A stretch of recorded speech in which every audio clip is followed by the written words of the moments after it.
Қызылорда облысында жаңа жыл қарсаңында жаңа емхана ашылды. Жалағаш аудан орталығынан бой көтерген ғимарат 250 келушіге лайықталған. Бұған дейін дәрігерлер бұрынғы балабақшадан босап қалған ғимаратта халыққа қызмет көрсетіп келген болатын. Ал енді жаңа емдеу мекемесіне бұрын соңды ауданда болмаған заманауи медициналық құрылғыларда қоса беріліп отыр. Соның арқасында мамандардың күрделі ауру түрлерін дер кезінде анықтау мүмкіндіктері артты. Одан бөлек физиотерапияның барлық түрі, емдік дене шынықтыру бөлмелері де бар. Жалпы соңғы 3 жылда аймақтың денсаулық сақтау саласына бөлінген қаржы 58%-ға өсті. Содан бері 33 емдеу мекемелері халық игілігіне беріліп, 22-сі күрделі жөндеуден өтті.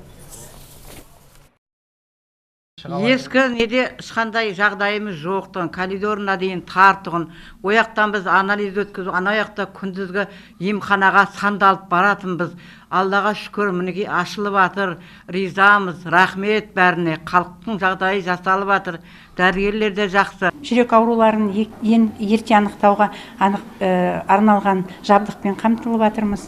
Және емханада біздерде жалпы зерттеулік рентгенография аппарат болмағандығын осы кезге дейін сол аппарат іске қосылып біздің тұрғындардың туберкулез ауруын ерте анықтау мақсатында басқа да ауруларды анықтауға мүмкіншілік береді.